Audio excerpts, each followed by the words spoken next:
Trauma. Everyone has it. No one talks about it. It seems easier to stay silent, ignore it, or stuff it than it does to honor it, learn from it, and finally heal. Trauma is debilitating, yet so often we suffer in silence. Trauma is not meant to be battled alone, and we are no longer going to suffer in silence. Together, we are creating a safe place to speak, to share our stories, and grow our strength as we heal.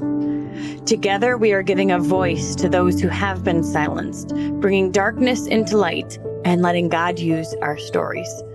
Today, we find ourselves again. We relight our spark and let it light up the world. Stop Sis is a nonprofit organization dedicated to educating on issues of trauma and trafficking, as well as the amazing power of the healing journey. Welcome to Stop Sis. Hey, you guys. Welcome back to Stop Suffering in Silence. My name is Denise Walsh. I'm here with my friend Rachel Timothy. Hey, guys. And today we are going to actually answer a question that we get a lot. So while we're working with survivors within 90-day U-turn and beyond, because we do consulting with families and with those who are coming forward and just need some thoughts on the process, one thing that typically comes up is eventually, maybe not immediately, but eventually in the healing process, is that they want to get survivors want to get their story out into the world. They want to share and give back to the survivor community by sharing their experience and what they have done on their own healing journey.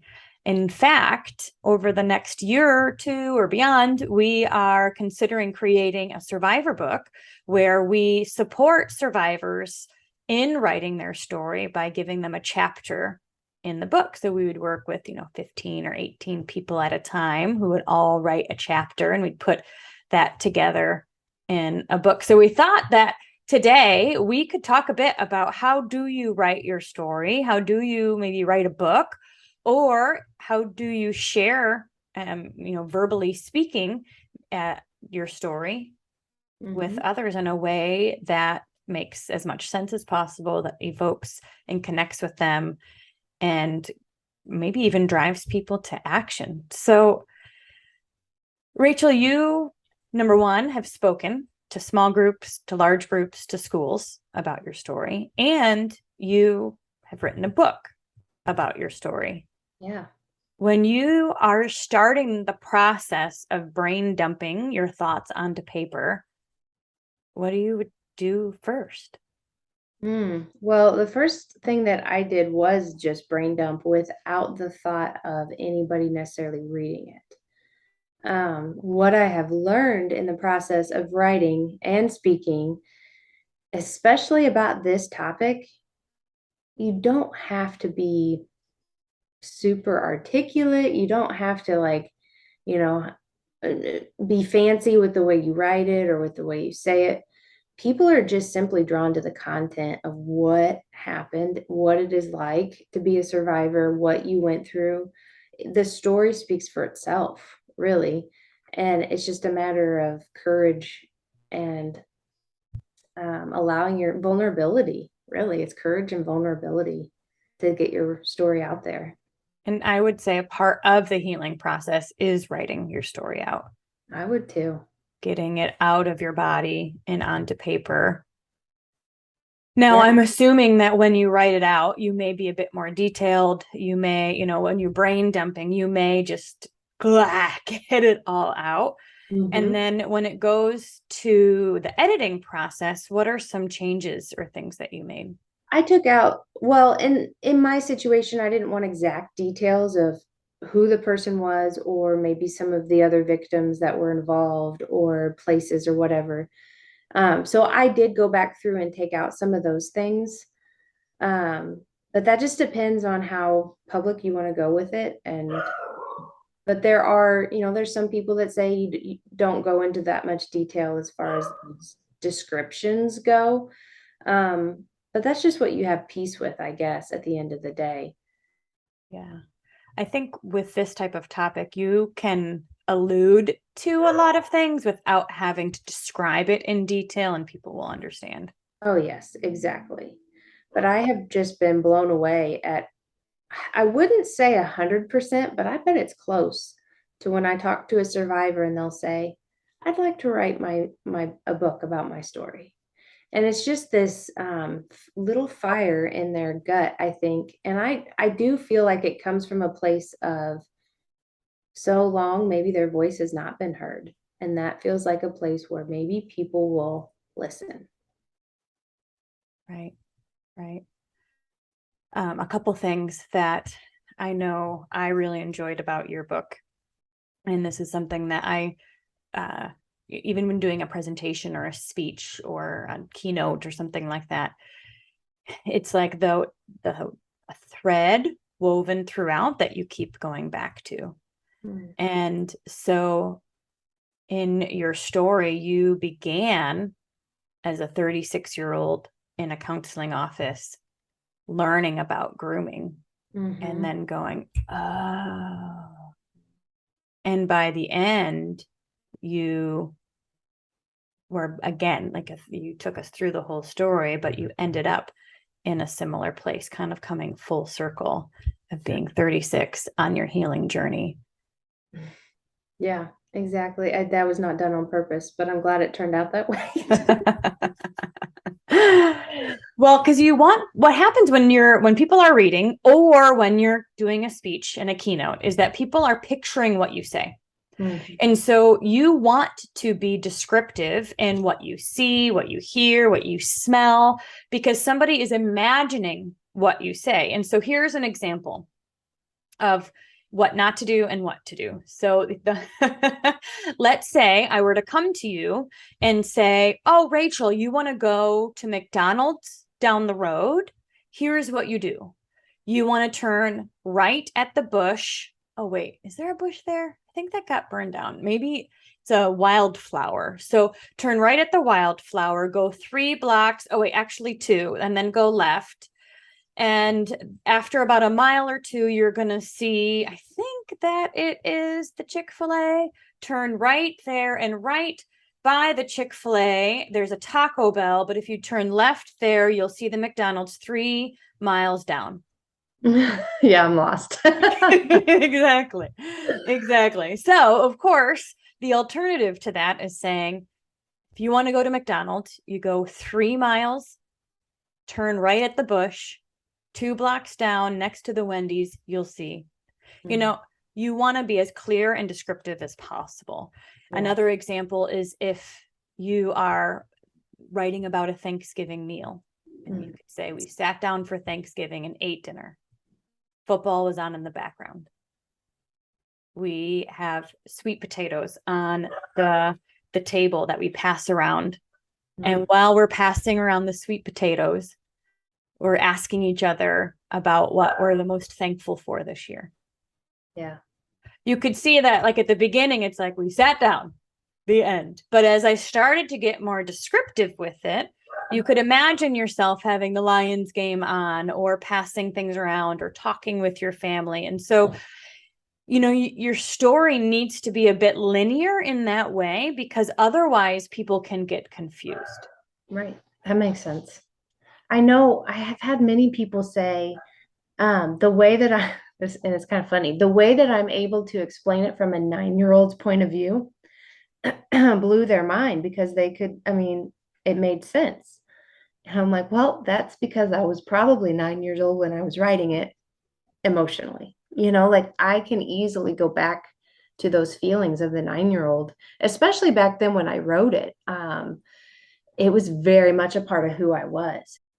So, how important is it, do you think it is when you're in the writing process to allow your mind to go back to those old memories and really actually feel the emotion of it while you're writing?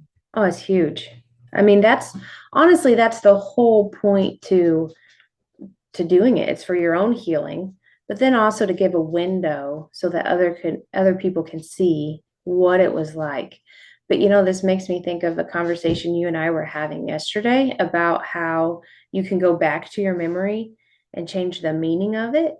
Well, in a way, you're doing that as you're writing your story. You're going back and you're putting the words to it. But now, in a way, you're changing the meaning because you're writing it for people to see your truth.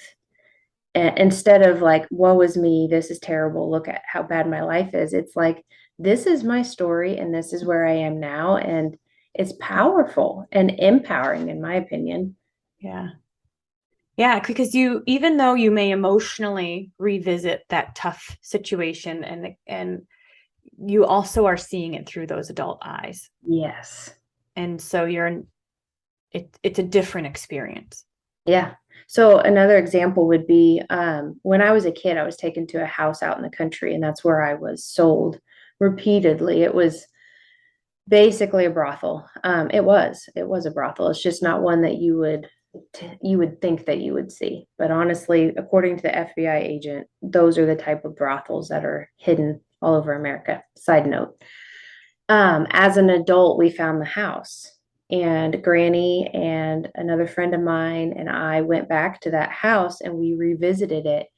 And we were able to, in a sense, rescue that 9-year-old little girl who was in there who was crying for help. It was like I was able to go back through, yes, revisit the memories of it, but in a way, it closed that chapter. It closed that book in a sense to where I took back that 9-year-old little girl and we continued on in life. And kind of in a way, that's what writing your book does, is you're going back and you're taking that little girl or that little boy and you're saying, this is it. Factually, this is what happened. And now we're moving on with our life. Mm-hmm. Mm-hmm. When I'm helping people write their stories for a keynote or like a 30-second commercial or things like that, there's a couple processes that are steps and stages in the process. Mhm. And again, everybody's going to be a little bit different, but oftentimes we'll say, all right, life before the trauma. Mhm. And you even did that as well, describing what type of child you were, what you enjoyed. You played sports, you rode your bike, what types of things made you Rachel, even as an elementary school kid. So, life before, and then the traumatic event or events, and then life after. And Mhm. we would even go a step further because life after is typically unhealthy coping skills. Correct. Typically, that's when eating disorders or addictions or escapism, all of that kind of is typically born from the trauma, and that Mhm. could last years.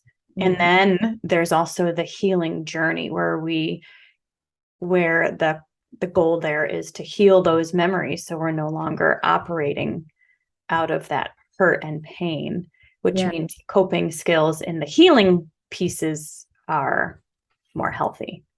Yeah, for sure. And I think too, another tricky part for me anyway was that there were still memories I didn't know. So trying to make it linear at times was difficult, but at the same time, I had suppressed my entire childhood for a long time. So being able to write about something where at the time you were viewing it one way, but in reality it was a different way, was a little bit hard to navigate. And so I think that's why I kind of bounced back and forth a little bit. I would draw a line in the paper and say, okay, so this is how I see it now as an adult. That was grooming. That was, mastermind work at its best by the perpetrator. But as a child, I saw it as he cared, he loved me, that sort of thing. Right. And so did you go back and forth in between 9-year-old and 30-year-old? I did. Yeah. Yeah.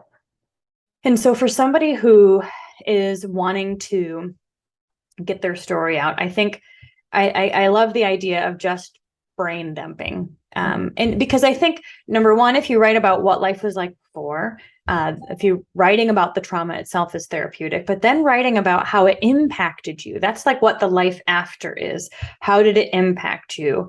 And then how are you moving through the healing process? And I don't think anybody needs to be finished. I don't know that finishing ever happens. I think some people might say, well, I'm not healed enough to be able to help somebody else. And that's just not true, because there's always somebody 3 steps behind where you are. So don't feel like you need to be something enough in order to start writing your story. Yeah, I agree. And I have a friend of mine who, bless her heart, was trafficked as a kid and then ended up in a mental institution for years because of the abuse. And she just couldn't get out. She couldn't function. I mean, suicidal thoughts, suicidal attempts, all the things. But she began writing her book in the mental institution with a crown and a piece of paper. And she held on to those because she couldn't have anything sharp like a pencil. So she had a crown and a piece of paper, but Which she, she means crayon for anyone in the north. what? Crown. Yeah, sorry. Crown. Crayon. Like a crown, like a princess? What? My goodness. Okay, Sorry. keep going. Sorry. Anyway, so that's how she wrote her story to begin with, and held on to it. And then through the years was able to eventually get a laptop where she could type it out, transfer it into an actual document. But she was not healed when she first started, but she was simply writing what a day in the life looked like, what the flashback was that she had that day, how it was impacting her. And it was powerful. Yeah. Yeah. It ended up reading like a journal a It bit. did. It did. And it was very eye-opening. And I think it's something that a lot of people need to read, but it's not published. Yeah. It really was powerful and eye-opening and shocking and all the things that come with this type of abuse. What are some of the fears that somebody may have? Well, you talk about a guy named Larry, Yeah. and that's very similar. So basically, what I mean is, and you can explain your Larry story, but you got the naysayers, you got Yeah. the people who, I mean, if you were to go on Amazon right now and look at my 1-star reviews, there are plenty, and they are cruel. I mean, they will say, somebody needs to save Rachel's children. This whole story is more about mental, whatever, instead of trafficking. It is, another title was Take Your Meds. Um, I mean, there's just one, oh, or another one had to do with, this is coming from a girl who had the whole world given to her and was like, um, I don't know, just saying that I was talked about my family and I don't know, manipulative and stuff like that. One cruel thing after another. Now I don't even know the number of 5-star reviews. And those do mean so much, but a 1-star review tends to crush your spirit immediately when you read it. So I think that's part of the fear, is just, what if I tell my story and people still don't believe, or they tell me I'm a mental case, or, like, it's scary to step outside of your comfort of, this is my story, to then here's the world to do with it what you want. Because I mean, It's like putting your heart on a sleeve on your sleeve, it is. dishing it out for the world. Yeah. Yeah. So the Larry story is when I published the first book that I ended up publishing was the Dream Life Daily Journal, because the Design Your Dream Life, which is the main workbook, took longer than expected. And so in the meantime, the journal was easier to publish because to journal, similar every day. And so I published that, and I was like excited and scared and all of these things. And I had a whole team of people that I had been working with for 10 years that I was expecting to buy this book. Like I knew my audience, I knew my friends, like I knew they were going to buy it. And so I was excited to see what they thought, even though that was a bit scary. Yeah. The first review that I got on the Dream Life Daily Journal is by a guy named Larry. Now, first of all, Larry, and this is just a side note. It's has pink on it. It's not for you. It's, I made it for the people that I had already been working with, that kind of thing. And then he said something like, it's the similar thing every single day, blah blah blah. And I thought it's a journal. It's Mm-hmm. supposed to be. But after I cried because I did get tearful, I thought, you know what, Larry, I know that this is powerful stuff. Mm-hmm. I've used this for a decade and trained people in this for a decade, and people are getting massive results. I hear stories all of the time of people who are paying off bills that they haven't paid off in years, or, starting to experience life in a new way. Like, so eventually, that was my daily process of sadness, but then going, you know what, Larry, it might just not be for you, but that doesn't mean the product itself is a bad product, or it's a bad Right. story, or it's a bad experience. And so I think what we get to do in those situations is we get to own our story even more. And we True. get to go, it's not about you, Larry. Mm-hmm. And the more confident we are in what we're offering the world, the more those negative naysayers will just be like a little fly. That's right.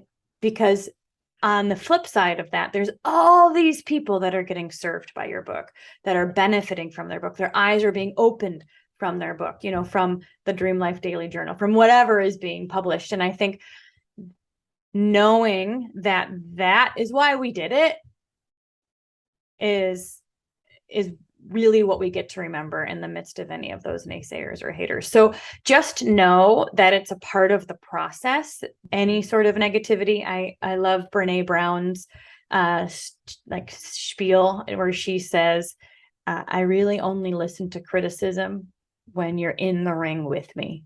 Mm-hmm. And those are the voices that matter. Right. Yeah. And so then, I heard from hundreds of people with stories that this opened their eyes to, they were groomed. This opened their eyes to the fact that they maybe should come forward and tell their parents or tell their husband for the first time. I mean, story after story. And that fueled my soul. And it was a purpose for the pain that I needed as a stepping stone in my healing journey. Yeah. Because even if there's negativity, you got to remember there's going to be 3 times as much positivity and support. And what's the quote that says something about your story could be the key that unlocks somebody else's prison? Mm, Oh man, have I seen that? Even if it was just one time, that's enough. yeah. But there was, when my book came out, there was a teenage boy. This was the first story that I heard. A teenage boy who was literally had planned out his suicide. And it was because he had been sexually abused for so many years and he didn't know how to say it to anybody. But then he sees his mom reading my book. And so he knew my mom maybe's going to get it if I tell her. And so he did. And he is still alive and he is still healing because of that. And I mean, just stories like that. It's like, okay, God, I see you. Like this, there was a reason you put this on my heart. And so, yeah, at the end of the day, if you have that desire in your heart, there's a reason. There's somebody that needs to hear it. What if somebody has a ton of shame still wrapped up in their story? Actually, from not everybody, but several people, they got just as mad at me in my book as they did the perpetrator because there were decisions I made that were just trauma brain and not logical. And I do have shame wrapped around that. And I knew I was going to be looked at differently. But for the people that mattered and the people who get it, they looked at me as that's just the extent of the trauma. That's not who you are. And so it gave somebody else the strength to be able to share their shameful story because it's not who they are. It's just an extent of their trauma. So I think, yeah, I get that shame. I carry it too. But that's why it's so important to share because so does the person next to you. Mm-hmm. What if somebody were to say, I'm not a good writer? Man, I mean, I guess there's that extent of it. From every survivor that I have listened to, and some were better with writing than others, but really just their heart, seeing their heart was enough. And you're going to have the naysayers who say you're not a good writer. I've had that critique too. Um, but honestly, and I guess you getting somebody to help you maybe. Yeah, anything can be edited. Yeah.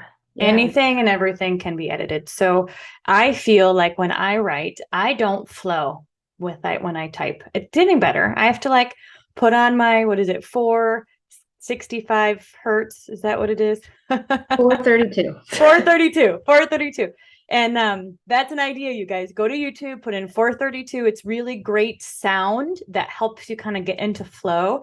Mhm. But I am a better speaker, I believe, than I am writer. And so what I have thought to do is talk it out Mm. and then either have someone transcribe it or I can transcribe it myself.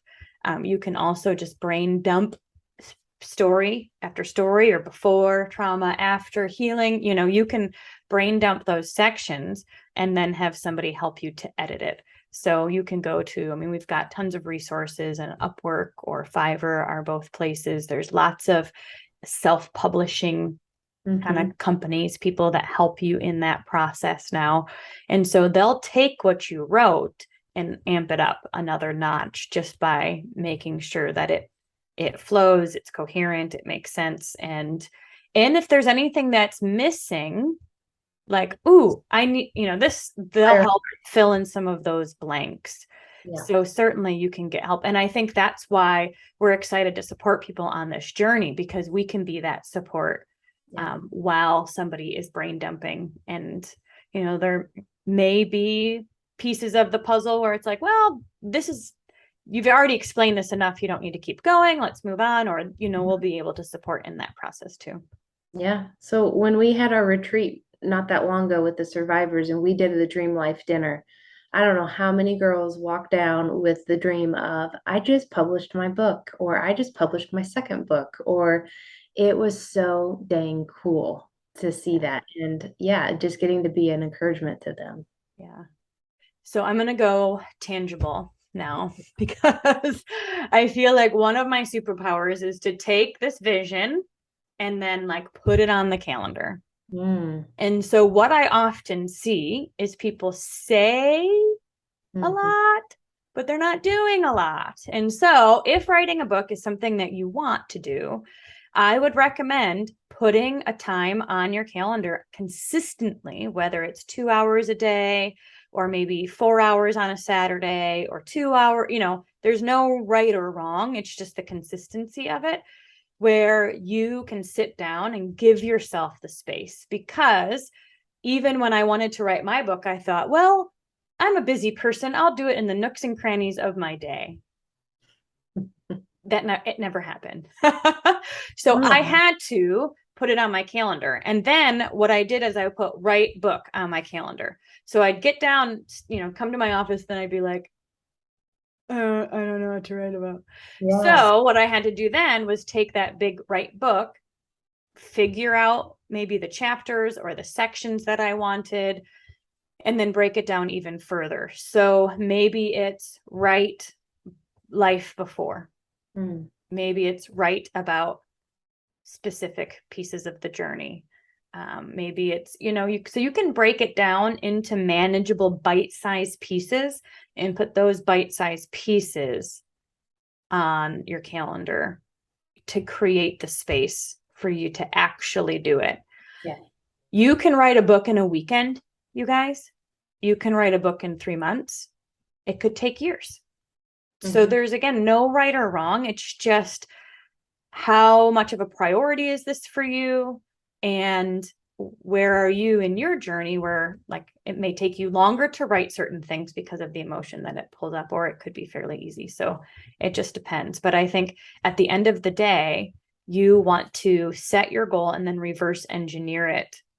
So maybe at this time next year, Mhm. we'll have 18 survivors who have been in a chapter who've really, helped to create. And now that they've done that, they can step into writing their own full book.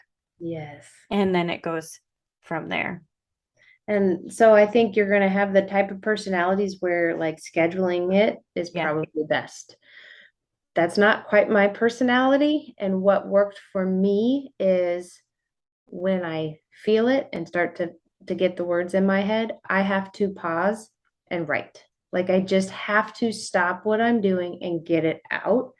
I journal a lot, and I have for years. So I recommend journal about anything and everything because then you can go back to that as a roadmap too when it comes to your journey. Because I can go back to many, many years ago, even when I was in junior high, and see my journals and see what how my brain worked back then. And that's been helpful with writing as well. But for me, when I feel it in my gut and my spirit and I don't know how to explain it, or I just get all this stuff in my head that needs out, I don't do the laundry, I don't do the dishes. I do take my kids to school and take care of them, but I get in front of my computer and I just let it flow. And Yeah. then on the days when I feel like I should write a chapter, but I got nothing, I can't because it's not there. And then when I try to force it, it doesn't, I end up redoing the whole chapter anyway. That's probably not the normal way of doing it. Well, I think it depends. Depends on the person, but I know a lot of people are a lot of a lot of people are overscheduled. Mhm. So there's in monkey mind or that fight or flight consistently, and to create a space of just like breathing, coming Yes. down, And the that can, 432 hertz helps me get in the brain space that I need yeah, to flow. It really, really does. yeah, 432 hertz, you guys, is a great, and I put that on while I'm working, just as background noise. And so that can be a way to get in the flow. But I would tell people, right, light a candle, get a cozy blanket, like make the space something that you enjoy so you can continually come back there. Yeah, exactly. Now, did you immediately share with people in your circle? I sure did. In fact, chapter by chapter, I shared and I got feedback. And that was helpful for me too. So just within my circle, I would share a chapter at a time. And because you can go off on a tangent and have written an entire book and then realize I have to go all the way back through. So I think it was helpful to do it that way for me anyway. When I wrote mine, I hired a writing coach because, again, I thought about it for a long time. Mhm. And I needed to create accountability if it was going to be a new priority for me. So we met weekly and I read her chapter by chapter by chapter. And she helped me to, um, she didn't help me write it, like she wasn't the editor, but she helped me in my confidence and in my boldness, because I think sometimes it can be like this kind of sort of maybe is a good way to think about it. But she would be like, this is, and like she would help me to become a bit more bold and straightforward rather than wishy-washy. And so it's just nice to have other eyes on it that can give you feedback and support in the process. Yeah, for sure. Okay, so then let's say you do get it written down. Then what? Yes. So when you're going to self-publish on Amazon, there are three things you need. You need an ISBN number, which is this, if you can, it's the barcode. Okay. Amazon gives it to you for free. So you can buy them from like an ISBN broker, or you can get it from Amazon. From what I understand, Amazon, if you do the one from Amazon, it doesn't necessarily, it won't go to like Barnes and Noble and some of those other stores. So it depends on if that is important to you. I bought like a package of a few, and then I think one of them I was like, I don't really need it to go to Barnes and Noble. Like Amazon's just fine, and so I just did the free one, and that's it's called KDP Kindle. Let me see, kdp.amazon.com, and it's Kindle Direct Publishing. So the first thing they're going to have you do is get an ISBN. The second thing you need to do is upload the interior. And you unfortunately can't just like upload a Word doc. Hmm. So you need to take that Word doc and what's called typesetting, make it like into the format of a book. Okay. And that's when you can make the different sections bigger. You can like pull out quotes on the side. You can design it in a way. So I did have somebody help me with that. But I do think that there are things on KDP that I'm looking right now. Like I remember going through this similar like recently, and Mm-hmm. it basically taught you how to do it, or it had more of an automatic version. So you could try to do it yourself if you Cool. want. And then the third thing you get to do is create your cover, and you can upload the cover. So again, you can do this yourself on Canva, or use a stock photo, or you can get it designed by a designer and then they'll upload it. When you're thinking of the cover, you also have to think of the binding, Mm-hmm. and then the back cover, the about me section. So there's other things to think about, which is why I do believe it's helpful to work with somebody who's done this before. However, everything is learnable. So you can search, how do I Mm-hmm. anything, and you'll find either on Google or YouTube a tutorial that will help you. Yeah, I agree. I did end up publishing through a publishing company the first time, and they walked me through all of that, and it was super helpful. And I'm going to say that I'm glad that I did it that way, even though there's part of me that wishes I hadn't, because you only get 10%, at least I only got 10% of my book sales, which is fine. I didn't do it for the money. I did it to get my book out there. But um one thing that like knowing the process, knowing how they did it is going to help me if I want to now self-publish. Right. So, Yeah. So there's pros and cons to publishing with a publishing company and with publishing, self-publishing. From what I've learned, most publishing companies aren't going to market the book for you.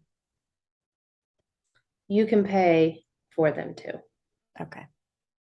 So it's like at the end of the day, if I'm going to be doing the marketing anyway, Mm-hmm. I might as well self-publish Right. and get, because again, they just take a cut of everything for that effort. Right. Yep. And I mean, I didn't market mine at all. The story kind of did itself, I think. But it just depends on the situation.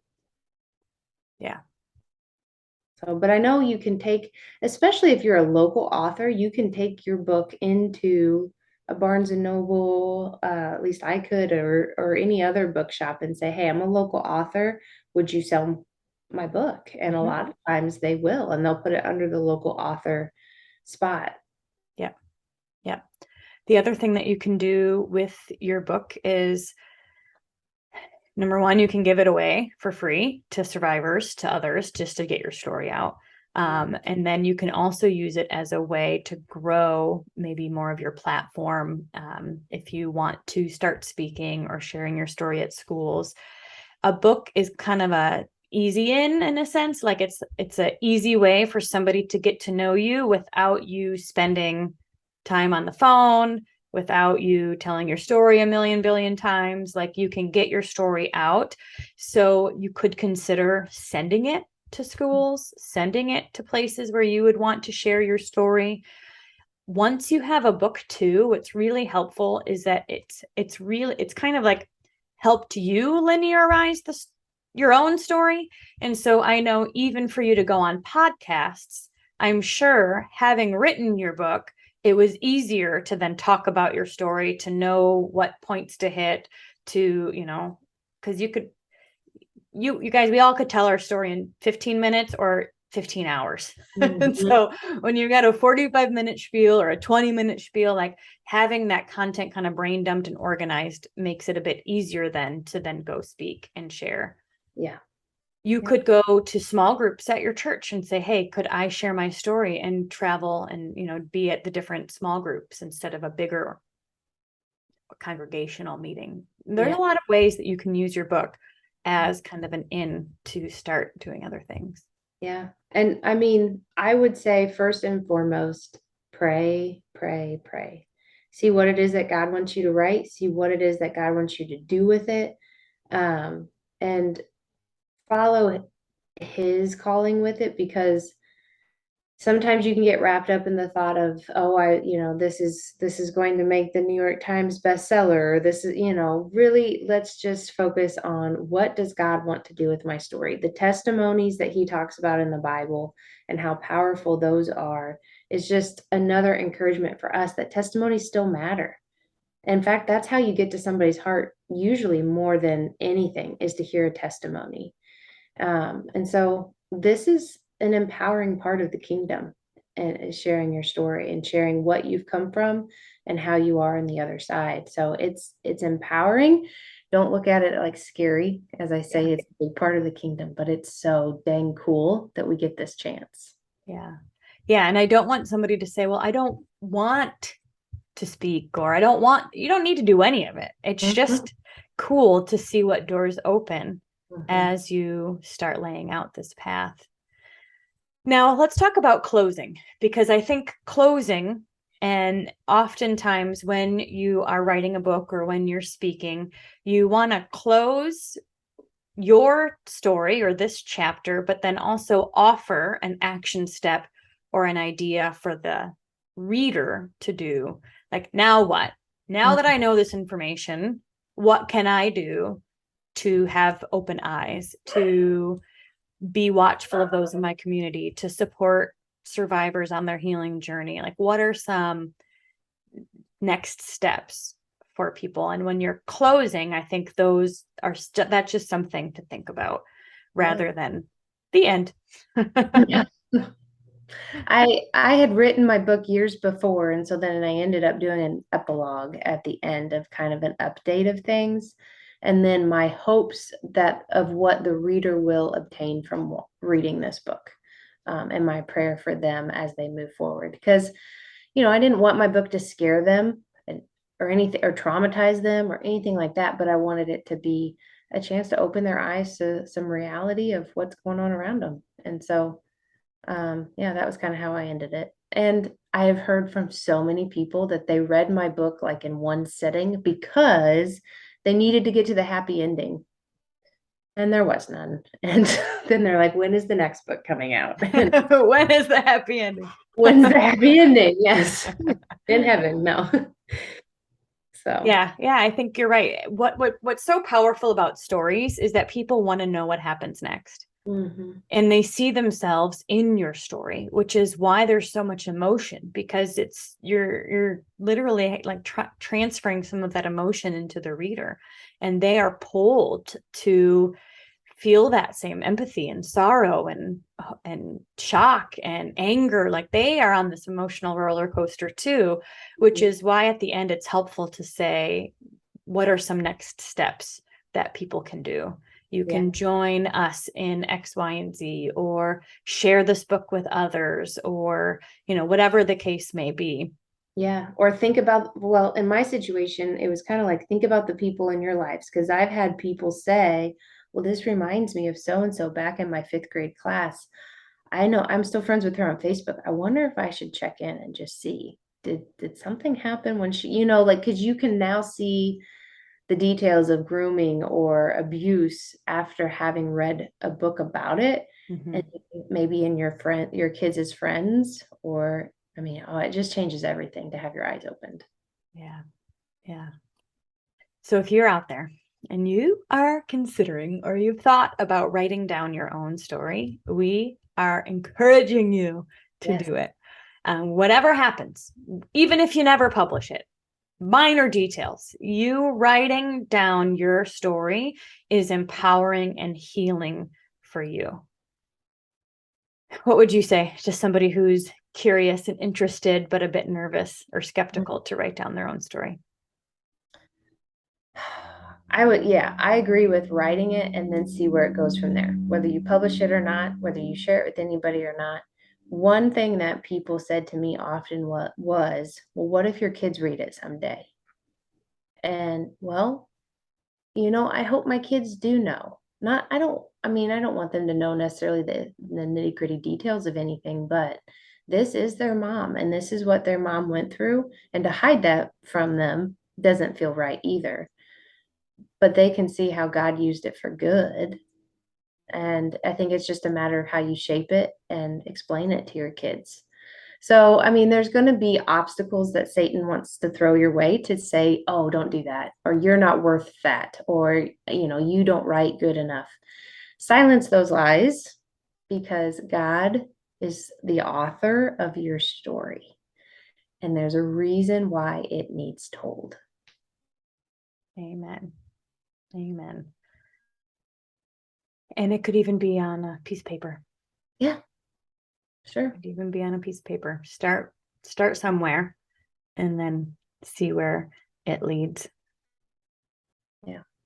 We will be working with those who've graduated from 90-day U-turn. All the different groups over the next year will have an opportunity to be a part of the first survivor book. And we say that because we want to know you. And within 90-day U-turn, we meet weekly for 12 weeks, and it's a small group. We really get to know you. We get to know people, and we'll be able to really help you dig into your story in that process.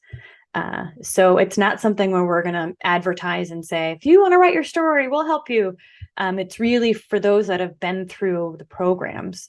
And this is a next step in their healing journey. So if writing is something you're curious about and you're on your healing journey, join the Stop Sis waiting list for 90-day U-turn. We're going to start another group potentially in January. The goal is to do a few a year, maybe 3 rounds a year. And if you want to be considered to be a part of the book, then certainly join us in 90-day U-turn as a step in that direction. Yeah. So dang exciting. It's so fun. It is. Okay. Fun is also a very interesting word on the healing journey. Take what you can get.